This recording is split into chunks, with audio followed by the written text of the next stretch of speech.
Apa yang ada di benak kalian tentang pembunuhan sadis atau psikopat? Mungkin yang terlintas di benak kalian film-film yang bergenre thriller buatan luar negeri. Namun bagaimana jika kejadian tersebut adalah nyata dan ada di sekitar kita?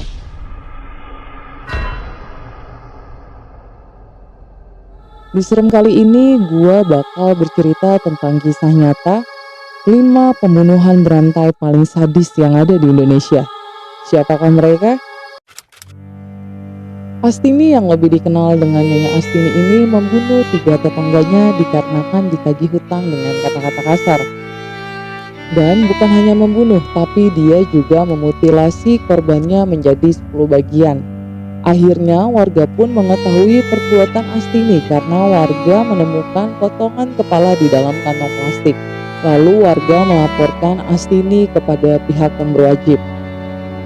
Pada Oktober 1996, Astini divonis mati dan dia pun dieksekusi dengan cara ditembak dalam posisi duduk dan mata terbuka pada Maret 2005.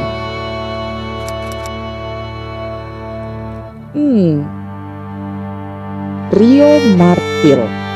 Namanya lucu juga, Rio Martil. Ya, Rio Martil sebenarnya punya nama lengkap yaitu Antonius Alex Bullock. Tapi dia lebih dikenal dengan Rio Martil karena telah membunuh 4 korbannya dengan martil kesayangannya dengan sangat sadis. Dan bukan hanya membunuh, tapi Rio juga mencuri kendaraan yang mereka miliki. Rio pun divonis hukuman mati di Pengadilan Negeri Purwokerto dan dipindahkan ke Nusa Kambangan pada tahun 2001. Tapi di tahun 2005 ternyata Rio kembali membunuh, namun kali ini korbannya adalah teman satu sel tahanannya yang juga guru pengajiannya sendiri. Singkat cerita, akhirnya Rio Martil dieksekusi dengan ditembak pada 8 Agustus 2008. Siswanto alias Robert Gedek ini mungkin menjadi salah satu pembunuh berantai yang paling sadis di Indonesia. Pada tahun 1994 sampai 1996, Robert Gedek membunuh 12 anak laki-laki yang berusia 9 sampai 15 tahun. Bukan hanya membunuh saja, tapi dia juga memutilasi, menyodomi korbannya yang sudah menjadi mayat, sampai mengambil isi perut lalu meminum darah korbannya. Gila ya, ini kalau menurut gue bener-bener sadis. Ini bukan psikopat lagi, tapi ini lebih kayak mungkin sakit jiwa kali ya.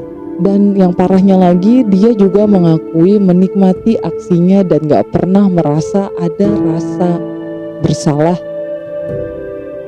Aksi sadisnya gak sampai di situ aja, bahkan dia menyimpan potongan tubuh tertentu dari korbannya sebagai kenang-kenangan.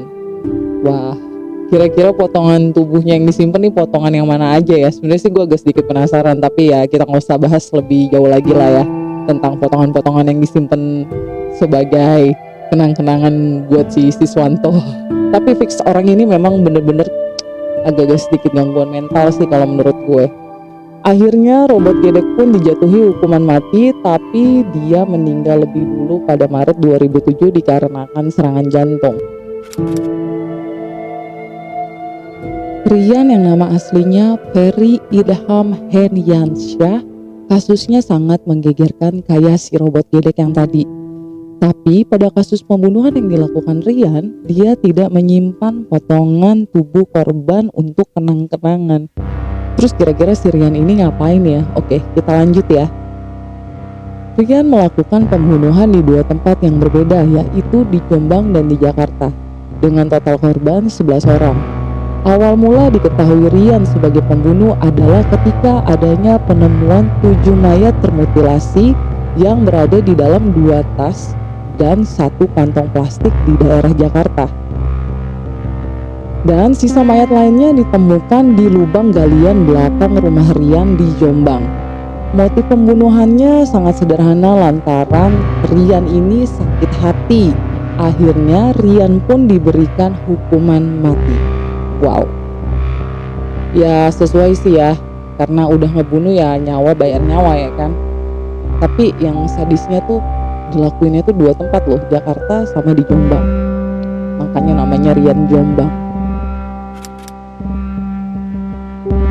Walaupun namanya asing, tapi si Babe ini jauh menyeramkan daripada Rian.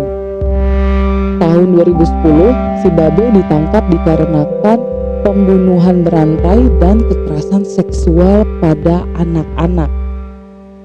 Ini jauh lebih psikopat sih kalau menurut gue. Korbannya dibunuh dengan sadis dan disodomi serta dimutilasi. Si Babe melakukan ini karena dulunya si Babe punya trauma di masa kecil yang dilampiaskan pada korban-korbannya. Aduh Be, harusnya tuh Babe gak bersikap kayak gitu loh Be. Dan si Babe pun mengaku sudah membunuh, menyodomi, memutilasi 14 orang anak laki-laki yang masih di bawah umur. Tapi usut punya usut, polisi memperkirakan masih ada 50 orang lainnya yang sudah menjadi korban Babe Baikuni. Demikianlah kisah nyata di Serem kali ini. Dan jangan lupa tetap berhati-hati di lingkungan sekitar Anda.